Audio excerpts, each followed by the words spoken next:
Subscribe करें और देखें एक दिल दहला देने वाली हॉरर स्टोरी। बिना घबराए बेल आइकॉन प्रेस करना ना भूलें।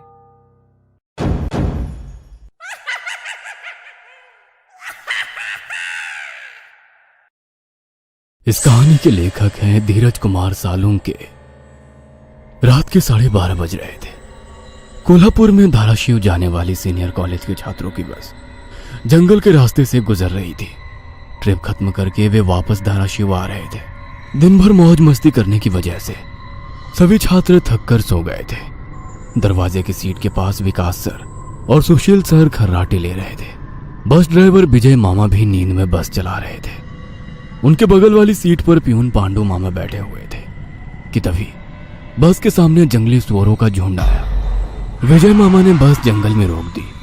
कुछ देर में जब रास्ता खाली हुआ तो बस फिर से चलने लगी। कुछ ही देर में विकास सर के पीछे ही दूसरी सीट पर बैठा श्याम नींद से जाग गया। श्याम की उम्र 21 साल थी। पढ़ाई में बहुत तेज था, लेकिन हमेशा अकेला रहने वाला। ना किसी से बनती थी, ना ही उसका कोई दोस्त था। वह दूसरी सीट पर अकेला बैठा हुआ था। सर, टॉयलेट जाना है। सर ने आधी आंखें खोलकर खिड़की से बाहर देखा। बस अभी भी जंगल में ही थी। थोड़ी देर बैठ जाओ, जब जंगल खत्म होगा तब मुझे उठा दो, मैं बस रोक दूंगा। वे बोले और फिर आंखें बंद कर सो गए। शाम बस की खिड़की से बाहर देखने लगा और जंगल खत्म होने का इंतजार करने लगा। कुछ ही देर में जंगल खत्म हुआ और बस वीरान जगह पर आ गई। उसने विकास सर को जगा दिया और उन्होंने ड्राइवर से बस को रोकने के लिए कहा। जैसे ही बस रुकी, विकास सर बोले, किसी को टॉयलेट होना है तो अभी उतर जाओ, वरना बस सीधे धाराशिव जाकर ही रुकेगी। आवाज सुनकर पिछली सीट पर बैठा श्रीकांत नींद से जाग गया।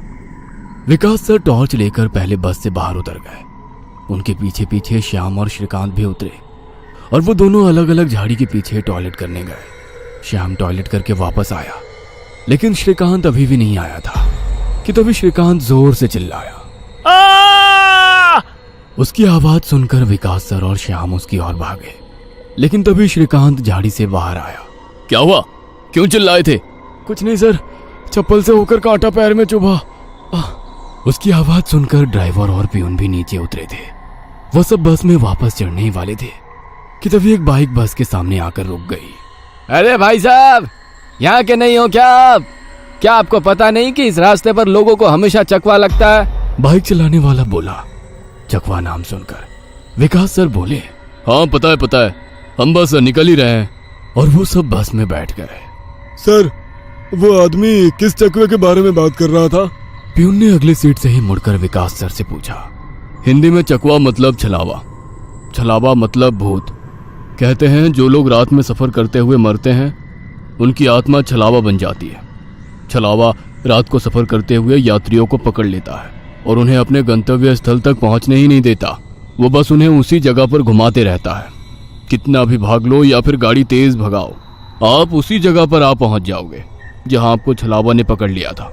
या फिर वो लोग रास्ते से भटक जाएंगे और उस जगह पहुंच जाएंगे जहां पर छलावा उन्हें ले जाना चाहता है, विकास सर ने बताया।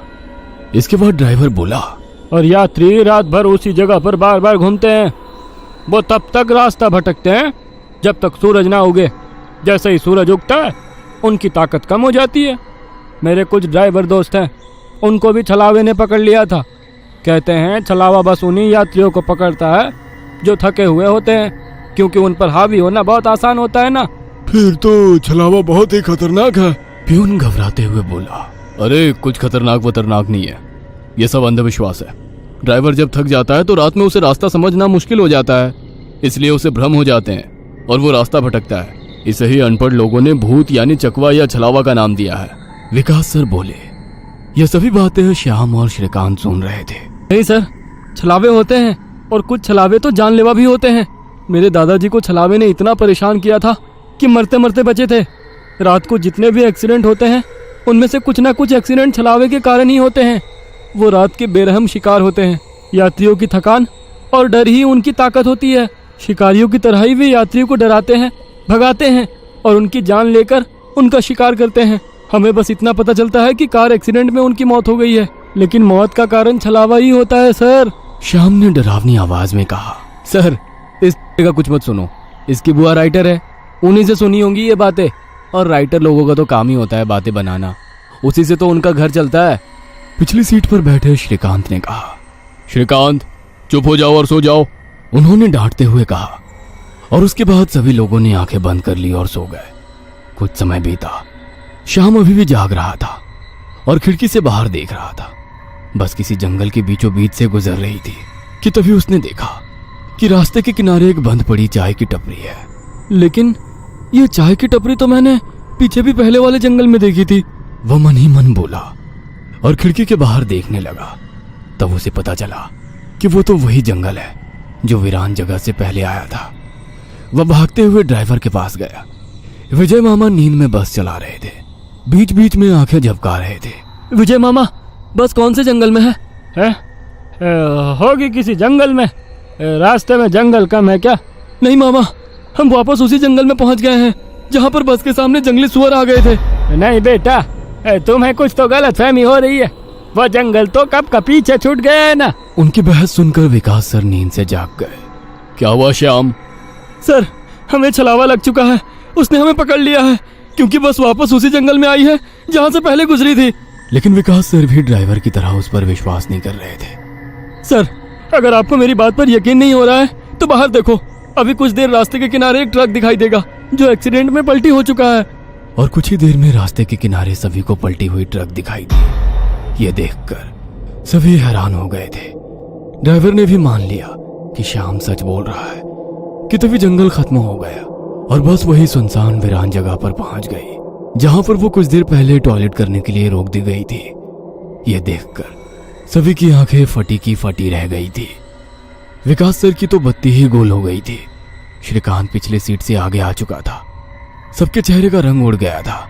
बस अभी भी रास्ते पर चल रही थी कि तभी वो फिर से वापस वही जंगल में पहुंच गई। वह सभी जान गए कि उन्हें छलावा ने पकड़ लिया है। ड्राइवर कोई दूसरा रास्ता मिलता है या नहीं ये देख रहा था, लेकिन फिर भी बस वापस उसी जंगल में आ जाती थी। ऐसा लग रहा था कि मानो पूरी दुनिया में बस वही एक रास्ता है जो घूम फिर कर उसी जंगल में ले आता है। सर, अभी इस छलावे से कैसे निकले? मैंने सुना है कि छलावे से बाहर तभी निकल सकते हैं जब सुबह हो जाए। इसका मतलब हमें रात भर इसी सड़क से गुजरना होगा, जंगल से वीराने में और वीराने से जंगल में। क्यों ना हम सुबह होने का इंतजार करते हुए उसी वीरान जगह पर रुक जाए। ड्राइवर बस चलाते हुए बोला। लेकिन शायद मैंने सुना है कि छलावे में रुकना ठीक बात नहीं है। नहीं सर, मेरी बुआ ने बताया था कि अगर सेफ जगह मिल जाए तो रुकने में कोई परेशानी नहीं है। बस इतना ही पता है तुम्हें? और कोई तरीका नहीं है क्या? है, लेकिन वो अभी के लिए नहीं है। और वैसे भी अगर जिस छलावे ने हमें पकड़ा है, अगर वो कमजोर हुआ तो उसकी शक्तियाँ कुछ ही देर में कमजोर हो जाएंगी और हम छलावे से छूट जाएंगे।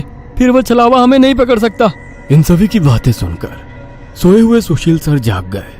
अरे क्या हुआ? आ गया क्या मेरा बोरगांव? सुशील सर उबासी लेते हुए बोले। तभी सभी ने उन्हें घटी हुई घटना बता दी। यह सुनकर सुशील सर के तो मानो होश ही उड़ गए। लेकिन तभी ड्राइवर जोर से चिल्लाया, सर, आगे एक गांव आया है। यह सुनकर सभी लोग ड्राइवर की तरफ भागे। तब उन्हें रास्ते के किनारे एक बोर्ड दिखाई दिया जिस पर लिखा था, बोरगांव में आपका स्वागत है। यह देख सुशील सर जोर से चिल्लाए, ये तो मेरा गांव है, लेकिन हम यहाँ इतने जल्दी कैसे पहुंचे?